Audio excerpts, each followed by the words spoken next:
Pemirsa, kembali lagi bersama saya Katarina Amelia di Wanyus Bola. Edisi kali ini kita bahas sepak bola Eropa. Belum ada kata pensiun bagi Lionel Messi. Peraih 8 Ballon d'Or itu resmi memperpanjang kontrak dengan Inter Miami hingga akhir musim 2028.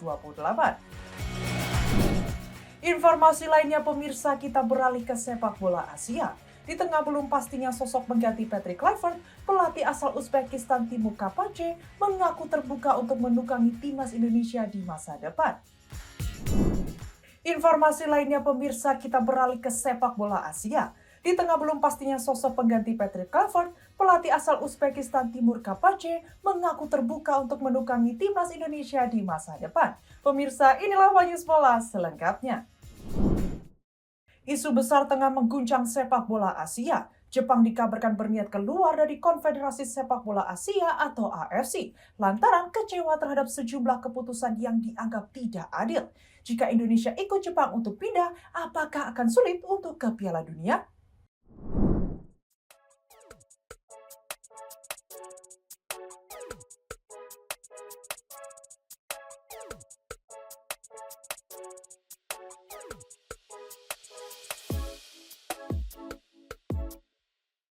Belakangan ini publik sepak bola Asia tengah dihebohkan dengan isu sejumlah negara termasuk Jepang yang dikabarkan berencana keluar dari Konfederasi Sepak Bola Asia atau AFC untuk membentuk federasi baru.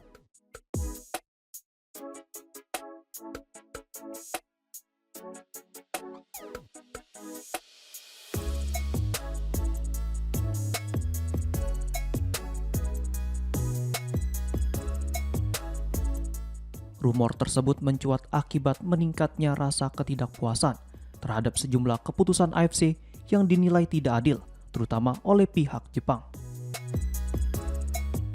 Salah satu pemicu utama adalah perubahan format Liga Champions Asia atau AFC Champions League Elite musim 2024-2025.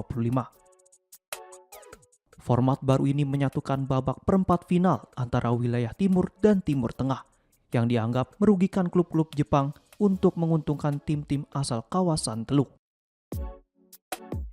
Ketegangan makin meningkat setelah klub asal Tiongkok, Shandong Taishan, mundur di tengah kompetisi. Berdasarkan pasal 5 ayat 6 peraturan AFC, seluruh hasil pertandingan tim yang mundur dinyatakan batal. Namun keputusan itu justru membuat Vissel Kobe terlempar dari posisi ketiga ke peringkat kelima, hingga akhirnya tersingkir di babak 16 besar oleh Gwangju FC. Ironisnya, AFC tetap menjatuhkan denda sebesar $10.000 Amerika Serikat kepada Kobe atas keributan yang terjadi dalam laga melawan Shandong pada 2 Oktober 2024. Meski seluruh pertandingan klub asal Tiongkok itu telah dibatalkan.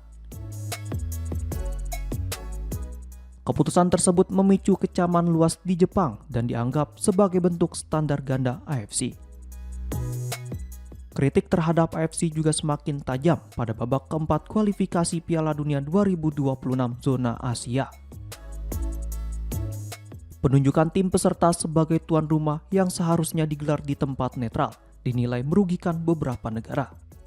Selain itu, sejumlah keputusan wasit juga dianggap kontroversial. Tidak hanya Jepang, Irak pun disebut menjadi korban ketidakadilan setelah gagal bersaing dengan Arab Saudi dalam perebutan tiket langsung ke Piala Dunia 2026. Situasi inilah yang kemudian memunculkan wacana pembentukan federasi baru yang terdiri dari negara-negara kawasan Asia Timur, Asia Tenggara hingga Pasifik. Bila Indonesia bergabung dengan federasi tersebut bersama Jepang, ada harapan terciptanya sistem kompetisi yang lebih adil dan transparan. Namun media Tiongkok menilai langkah ini justru bisa menjadi bumerang.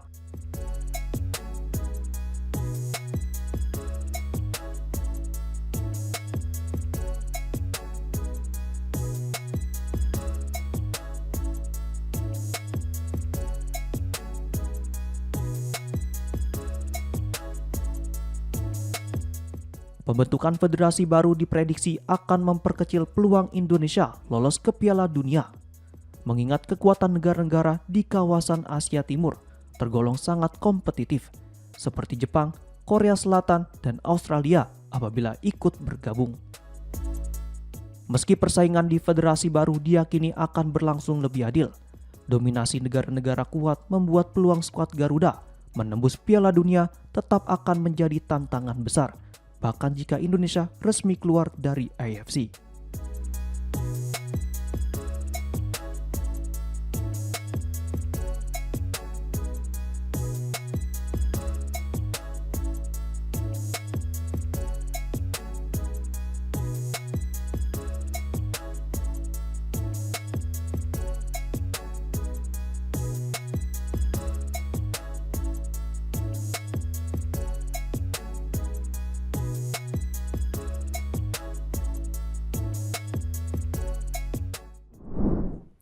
Di tengah belum pastinya sosok pengganti Patrick Kluivert, pelatih asal Uzbekistan Timur Kapadze mengaku terbuka untuk menukangi timnas Indonesia di masa depan. Ia menyebut antusias dukungan dari fans Garuda yang menginginkannya memimpin skuad Merah Putih. Meski saat ini Kapadze masih fokus sebagai asisten pelatih timnas Uzbekistan.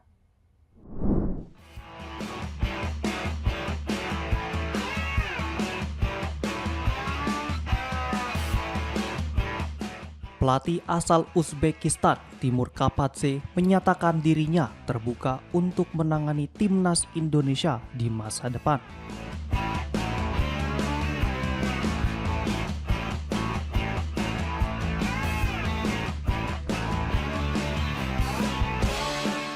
Pernyataan ini muncul di tengah kabar simpang siur soal calon pelatih baru skuad Garuda setelah rumor kedatangan Louis van Gaal terbukti tidak benar.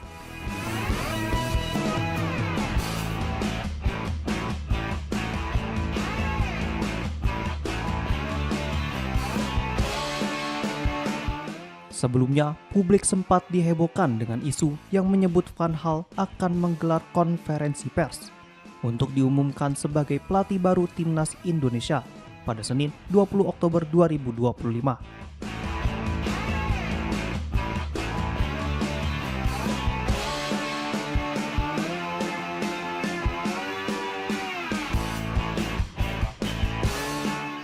Namun media Belanda melaporkan bahwa acara tersebut ternyata merupakan konferensi pers kegiatan amal, bukan pengumuman terkait jabatan di timnas Indonesia.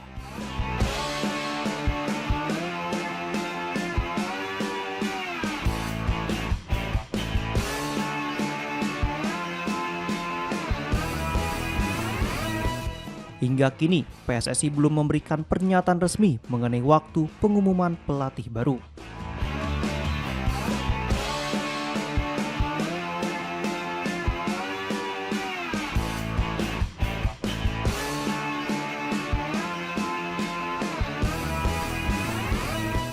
Di tengah ketidakpastian itu, nama Timur Kapadze mencuat setelah ia secara terbuka menyambut baik dukungan dari supporter Garuda yang menginginkannya melatih timnas Indonesia.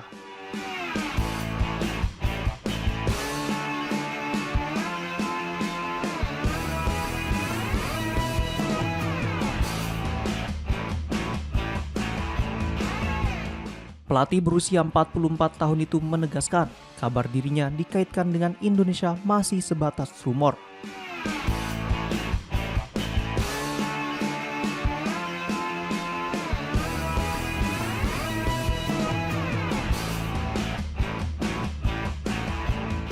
Meski begitu, Kapadze mengaku terhormat dan tersentuh oleh antusiasme fans Garuda.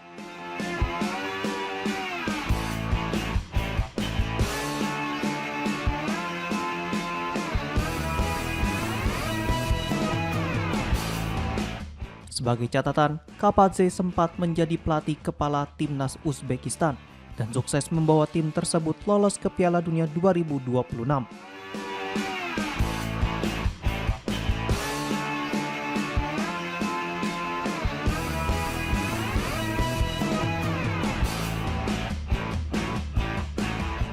Sebelum posisinya kemudian digantikan oleh Fabio Cannavaro.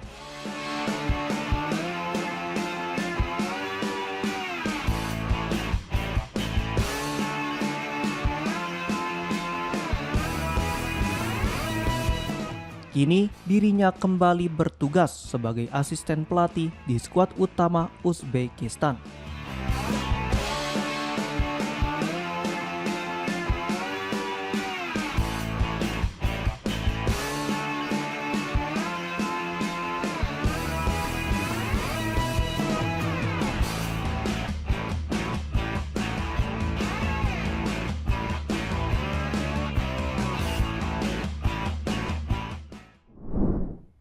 Marcus Rashford tengah berada di puncak performa bersama Barcelona usai mencetak 2 gol dalam kemenangan telak 6-1 atas Olympiakos di Liga Champions. Penyerang asal Inggris itu kini menatap laga di El Clasico dengan penuh percaya diri.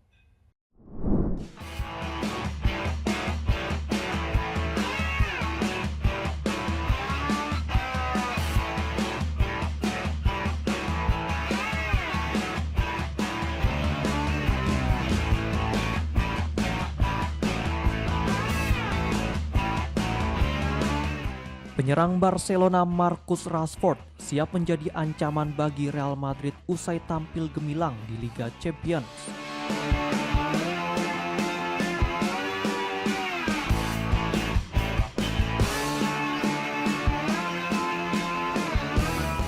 Barcelona baru saja mencatat kemenangan telak 6-1 atas Olympiakos pada matchday ketiga.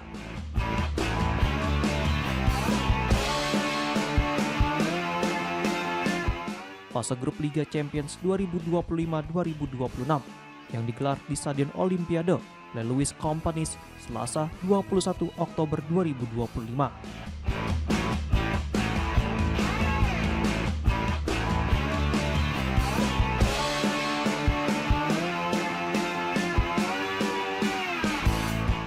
Dalam laga tersebut, Rashford menjadi bintang dengan torehan 2 gol.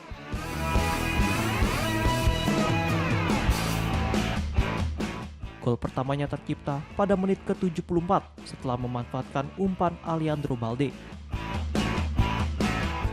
Sementara gol kedua lahir 5 menit kemudian melalui asis Pedri.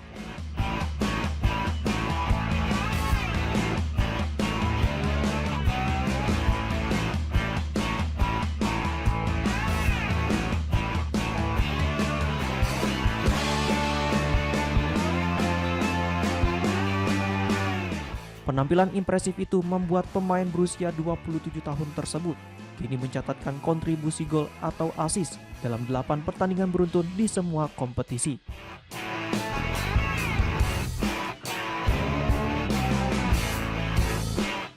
Sementara itu, kemenangan atas Olympiakos menjadi modal berharga bagi Barcelona.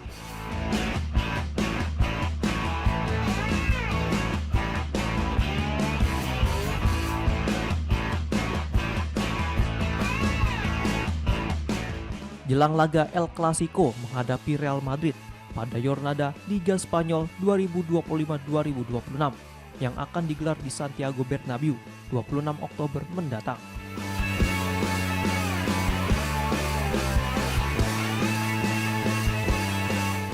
Rashford mengaku sangat termotivasi menghadapi duel syarat gengsi itu dan bertekad menorehkan sejarah manis di El Clasico pertamanya bersama Blaugrana.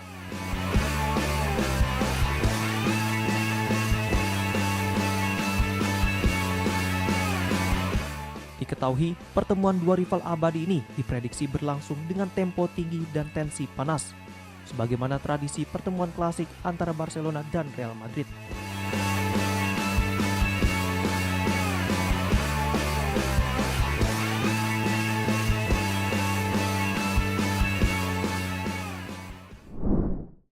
Kabar kurang baik datang dari Spanyol. Klub La Liga Sevilla dikabarkan akan dijual menyusul krisis internal dan beban utang yang menumpuk.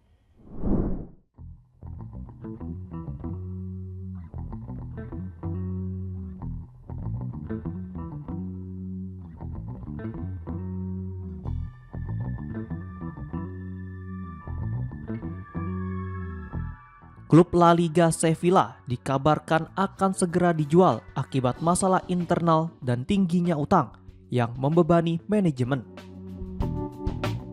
Mengutip laporan Marca, langkah penjualan ini bertujuan untuk menstabilkan kondisi klub sekaligus mengakhiri perpecahan internal yang telah terjadi dalam beberapa tahun terakhir.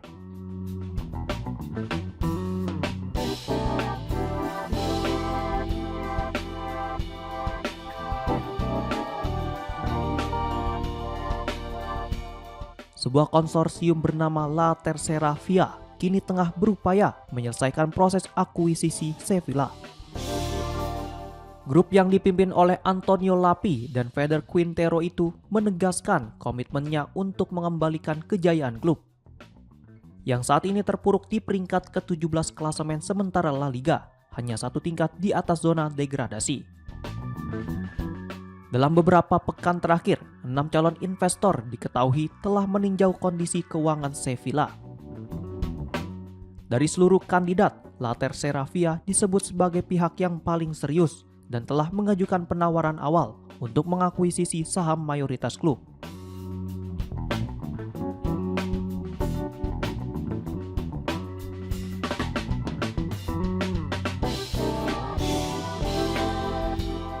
Menurut laporan media Spanyol, transaksi ini berpotensi rampung sebelum akhir tahun. Konsorsium LNK Group yang beranggotakan 2 pengusaha asal Sevilla disebut menawarkan harga antara 2.400 hingga 2.800 euro per saham, dengan total valuasi mencapai sekitar 350 juta euro atau setara 6 triliun rupiah. Namun ketika Sevilla rutin tampil di kompetisi Eropa, nilai saham klub pernah mencapai 3.000 hingga 4.000 euro per lembar. Akan tetapi, kondisi saat ini yang jauh dari performa terbaik membuat valuasinya menurun. Selain LNK, perusahaan asal Amerika Serikat, Riverside, juga dilaporkan mengajukan tawaran untuk mengambil alih klub, bahkan dengan nilai yang berpotensi melampaui penawaran grup lokal tersebut. Belum ada kata pensiun bagi Lionel Messi. Peraih 8 Ballon d'Or itu resmi memperpanjang kontrak dengan Inter Miami hingga akhir musim 2028.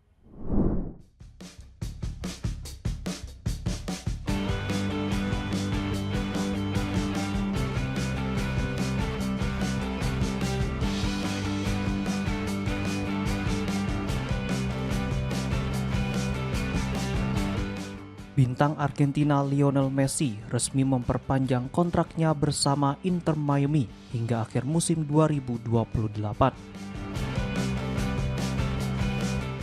Dengan kesepakatan baru ini, Messi dipastikan akan terus bermain hingga usia 41 tahun. Messi bergabung dengan Inter Miami pada 2023 setelah meninggalkan Paris Saint-Germain atau PSG. Sejak kedatangannya, peraih 8 trofi Ballon d'Or itu telah mempersembahkan 2 gelar, yakni Leagues Cup 2023 dan MLS Supporters Shield 2024.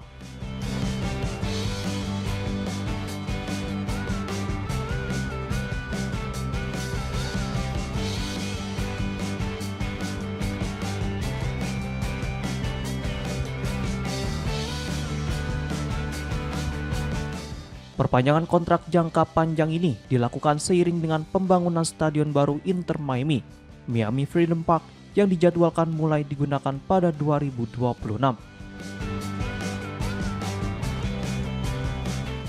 Klub berharap Messi menjadi bagian penting dalam era baru tersebut, terutama dalam menarik sponsor dan memperkuat citra klub di tengah investasi besar untuk stadion baru itu. Hingga saat ini, Messi masih menunjukkan performa impresif dengan memimpin daftar top skor MLS berkat koleksi 29 gol. Sementara itu, untuk laga berikutnya, Inter Miami dijadwalkan menghadapi Nashville SC pada babak pertama playoff MLS Sabtu 25 Oktober 2025 pagi waktu Indonesia Barat.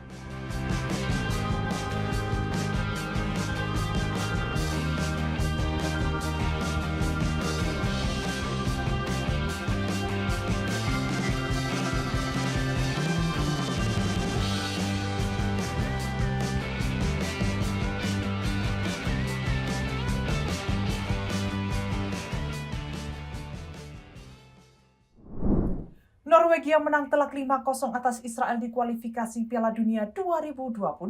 Namun kemenangan itu memicu kontroversi. Aksi supporter dengan spanduk politik Free Palestine dan Let Children Live membuat tim berjuluk Viking terancam sanksi berat dari FIFA.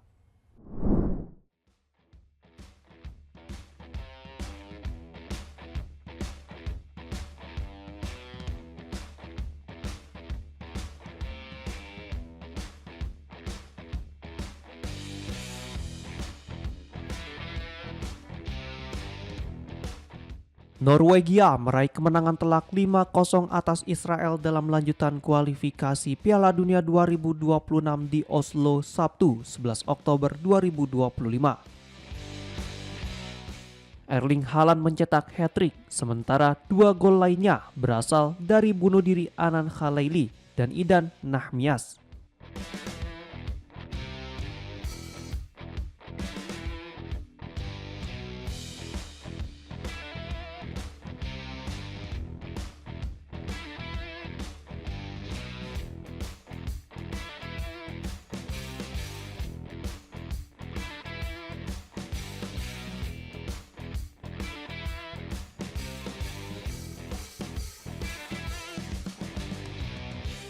Meski sukses di lapangan, Norwegia kini terancam sanksi FIFA akibat munculnya pesan-pesan politik selama pertandingan.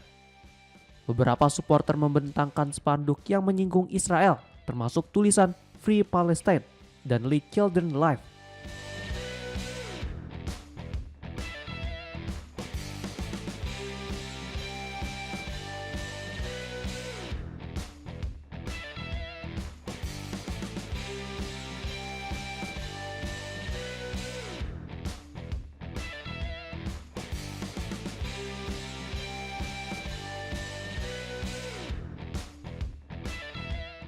Menurut media Inggris, FIFA berpotensi menjatuhkan sanksi berupa denda, penutupan sebagian stadion hingga pembatalan pertandingan. Selain itu, timnas Norwegia sendiri menentang kebijakan militer Israel serta mengecam agresi di Gaza yang menewaskan ribuan korban, sebagian besar perempuan dan anak-anak. Meskipun mendapat kecaman global, Israel sejauh ini masih mendapat perlindungan dari UEFA dan FIFA.